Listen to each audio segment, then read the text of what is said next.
It was supposed to be a fun adventure, a birthday celebration for one of their teammates, but it turned into a nightmare, a race against time and nature, a test of courage and resilience. For 18 days the world watched and prayed as a group of young football players and their coach were trapped in a flooded cave in northern Thailand. This is the story of how they survived the impossible, and how an international team of experts and volunteers risked their lives to bring them home. The Tham Luang cave is located in the Chiang Rai province near the border with Myanmar.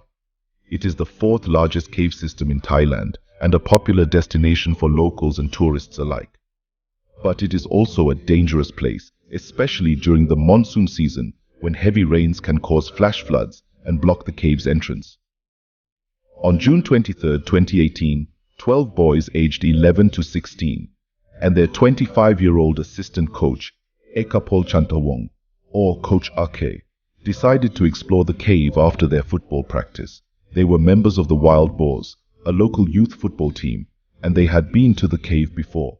They left their bikes and bags at the entrance and ventured inside with only their torches and some snacks. They planned to stay for only an hour, but they didn't know that a storm was brewing outside. As the boys explored the cave, the rain started to pour and the water level began to rise. The boys realized that they had to get out, but it was too late. The water had already cut off their escape route and forced them deeper into the cave. They had no choice but to keep moving, hoping to find another way out or a dry spot to wait for help. Meanwhile, outside the cave, their families and friends started to worry. They noticed their bikes and bags and alerted the authorities. A search and rescue operation was launched, but the conditions were challenging.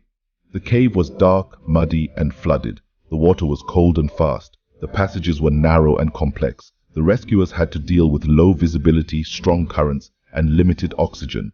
They had no idea where the boys were or if they were still alive. As the news spread, more people joined the rescue effort. Local and international divers, military personnel, police officers, doctors, engineers, and volunteers came to offer their skills and resources. They set up a command center, a makeshift hospital, and a media zone near the cave. They drilled holes, pumped water, and laid communication lines. They brought food, water, and supplies for the rescuers and the families. They prayed, chanted, and lit candles for the boys. They formed a human chain of hope and solidarity. On July 2nd, after 9 days of searching, a breakthrough. 2 British divers, Rick Stanton and John Volanthen, reached a large chamber about 4 kilometers from the entrance, where they found the boys and their coach huddled on a ledge surrounded by water. They were weak, hungry, and scared, but they were alive. The divers gave the boys food, water, and medical care and told them that they would come back with a plan to get them out. They also brought a camera and recorded a video message from the boys to reassure their families and the world that they were okay. The video went viral and sparked a wave of joy and relief. But it also raised a new question: how to rescue the boys from the cave? The options were limited, and none of them was easy or safe. The main option was to dive the boys out with the help of the expert divers, but this was extremely risky as the boys had no diving experience and some of them couldn't even swim. They would have to wear full face masks and follow a guide rope for about 3 kilometers through dark and narrow passages, some of them submerged. They would have to deal with the cold, the current, and the low oxygen. They would have to stay calm and trust the divers. One mistake could be fatal.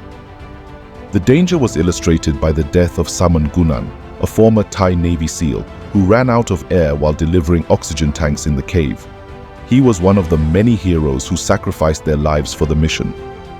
His death was a tragic reminder of the urgency and the difficulty of the rescue. The head of the rescue operation, Narongsak Osotanakorn, decided to go ahead with the diving option as the weather and the water level were favorable and the boys were ready. He said, "We have a fraction of a second to help them come out." He announced that the rescue would begin on July 8th and that it would take several days to complete. On July 8th, the first day of the rescue, 4 boys were successfully brought out of the cave, one by the divers. They were taken to the hospital, where they were treated for dehydration, malnutrition, and infections. They were also reunited with their families, who had been waiting anxiously for their return. The rescue was a success and a sign of hope. On July 9th, the second day of the rescue, 4 more boys were extracted from the cave, following the same procedure. They were also taken to the hospital where they joined their teammates. The rescue was going smoothly, and the mood was optimistic. On July 10th, the third and final day of the rescue, the remaining 4 boys and their coach were brought out of the cave, ending the ordeal that had lasted for 18 days. They were also taken to the hospital, where they completed the group of 13. The rescue was over, and the miracle was complete. The 13 survivors recovered well in the hospital, where they stayed for a week. They thanked the rescuers, the authorities, the media, and the public for their support and prayers. They also paid tribute to Saman Gunan, the diver who died for them. They said they had learned a valuable lesson from their experience, and that they wanted to live their lives to the fullest. The Wild Boars and their coach were hailed as heroes and received a warm welcome from their community and their country. They also received invitations and offers from various organizations and celebrities, such as FIFA, Manchester United, and Ellen DeGeneres. They said they were grateful for the opportunities, but they also wanted to return to their normal lives. The Wild Boars returned to their passion, football, and continued to play and train with their team. They also returned to their studies and pursued their dreams and goals. They said they wanted to use their fame and fortune to help others and to make the world a better place. The Tham Luang cave, which reopened to tourists in 2019, became a symbol of hope and resilience and a memorial for the rescue. A museum and a statue were built near the cave to honor the heroes and the survivors of the mission. The cave also became a source of inspiration and education, as books, films, and documentaries were made to tell the story of the Wild Boars.